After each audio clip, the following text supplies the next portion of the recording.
Hello, my name is Ryan Heller. I'm the Director of Amateur Baseball Operations here at Ripken Baseball. Welcome to our 2016 online managers meeting.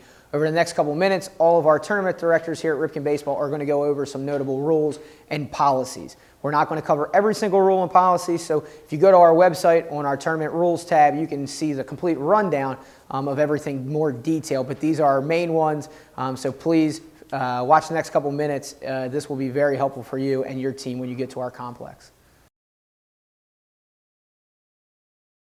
For our weather alerts this year, we ask that all teams please subscribe to our text messaging service. This goes for coaches as well as parents.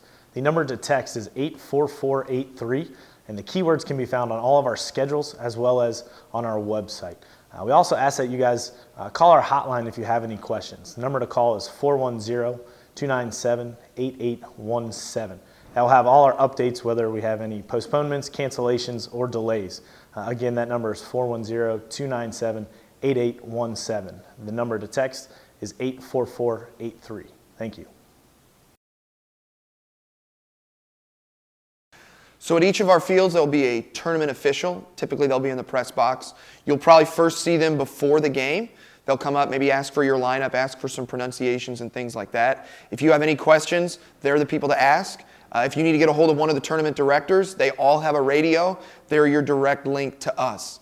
If there are any questions about rules interpretation on the field, make sure that you get a hold of them first before any more play happens, because once the play keeps going, there's very little that we as tournament directors can do. So if you have any questions about a rules interpretation, not a judgment call, but a rules interpretation on the field, make sure you stop the game, have the tournament official get a hold of one of us, and we'll come down and sort things out.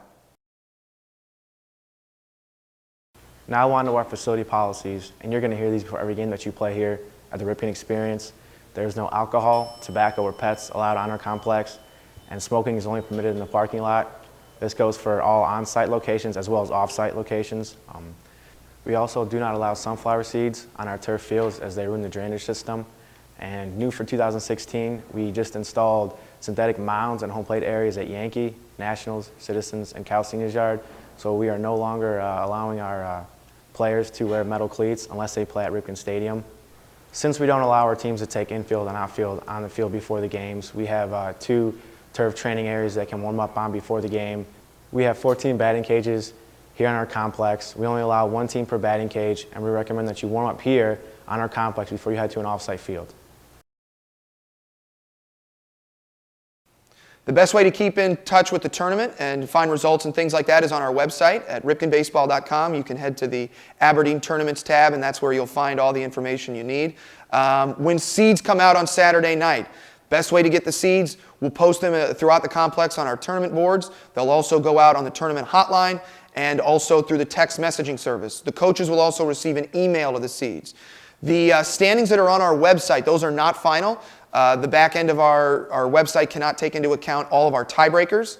So those seeds that you see or the standings that you see on the website are not final. Make sure that you check out the tournament boards, check the tournament hotline, check your coach's email or the text messaging service, because those will be the final seeds that come out on a Saturday night.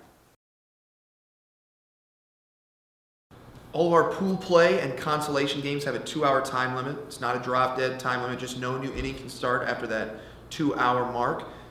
The next inning begins when the previous inning, the last out, is recorded, so the warm-up time is not counted against you. We also have a 9-bat format here at Ripken Baseball for all of our age groups. What that does is it allows the coach to bat 9, 10, 11, 12, or as many players as he may have. So it's either a 9-bat format or bat as many as you would like. Again, coaches have the flexibility, 9, 10, 11, as many as they have. When you bat everybody in your lineup, which is very popular, you get free substitution defensively. So if you bat everybody, a kid can play shortstop in the first inning, can sit the bench in the second, can play center field in the third. That's why it's popular to do that. Our tiebreaker system hasn't changed. It's going to be the same, and you can find that on our website, ripkenbaseball.com. One of the new rules this year is our mercy rule. It's still 10 runs after 5 innings, but it's been updated. It's now 15 runs after 4 innings. Last year it was 20 runs after 4. This year, 15 runs after 4 innings, 10 runs after 5. Also, something we changed last year that is going to stay the same this year. If you're in the 8U to 13U age divisions, the bat restrictions are BPF 1.15. Again, I'll repeat that, 8U to 13U, BPF 1.15. If you're 14U and older, it has to be a BB Core bat -3. Again, 8U, 13U, BPF 1.15, 14 and older, BB Core -3. This is for safety, and we want to make sure everybody feels safe out here on our complex. Last year we revised our balk rule. The first to third move was a balk last year, and it will still be a balk this year. And our last notable rule will be the pitcher of record. As soon as a kid comes on the mound and throws a warm-up pitch, just like in Major League Baseball, he is the pitcher of record. For some reason, if he gets hurt in his warm-up pitches, we cannot bring the pitcher back on that just got taken out. You will have to then find another player to replace him, and he gets as many warm-up pitches as needed until he is loose. Hey guys, we're going to talk about our HTC policies today. We have 3 policies that we like to imply over there on their campus. One is no red Gatorade, stains the turf. 2 is no seeds. And 3 is no metal cleats, only rubber cleats. And with the seed policy, we like to say that any team that leaves seeds after the game has to pick them up before the next team comes in. I want to cover our ejection and suspension policy. It is different for whoever is ejected. So first I want to start with parents. Parents, if you are ejected from a game, you are done for the rest of the tournament. I don't care if it is the first pitch of the very first game. If you are ejected, you are done for the remainder of the tournament. You are not allowed on our facility. Coaches, if you are ejected, you will serve at least a 1-game suspension. Now, we had the right to hold you back from as many games after that, depending on how we feel about the situation. When you're ejected, we're going to talk with you as we walk you off of our complex. We will talk with our tournament official. We will then talk with our umpires. We may even talk with the opposing coach. Once we get the whole story, we will come back to you, but assume at least 1 game and maybe more depending on the situation. Players is a little different. We take it on a case-by-case basis. We know kids trying to make plays sometimes run into catchers that they don't mean to do so. So we may hold them back a game, we may not. It depends on the situation. So again, to go over all of this, parents, if you're ejected, you're done for the rest of the tournament. Coaches, at least 1 game, and players is a case-by-case basis. Our home team for this year will be determined by the schedule. The home team will always be listed first on the schedule. The home team will also sit in the first base dugout unless you are playing on Memorial or Wrigley. Because the Orioles and the Cubs sat in the third base dugout on these fields,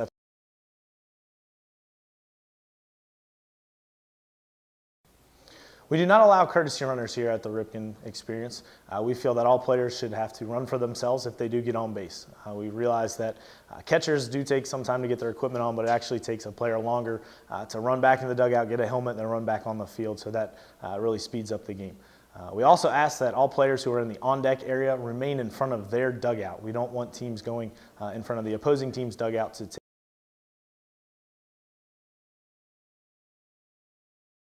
So after the game, the tournament official is going to find you again. They will have a post-game report that you'll fill out with the proper scores and then sign. That's how we get the scores up on our website and keep that updated. Also on the back, you'll find a umpire evaluation sheet. Just know the number of the umpire and then whether they were in the plate, behind the plate, or out in the field. And there's a simple number system where you can evaluate it. We then pass that information along to the assigner and umpire association, and that way they can see how their guys are doing out there. Hey guys, we're going to talk about our 2016 check-in process. It's pretty simple. All you have to do is show up to the field to your first game. We need you to have your waiver on hand, and we need you to go and turn that into your tournament official. I would like for you guys to all have birth certificates on hand as well, just in case we have any issues throughout the tournament weekend. Thank you. Thank you very much for watching our online managers meeting. Again, if we didn't answer a question that you may have in this video, please stay on our website, go to our tournament rules tab, and check out the more detailed guide to everything here on our complex. Thank you again for watching. We hope to see you soon, and we're looking for a great 2016 season.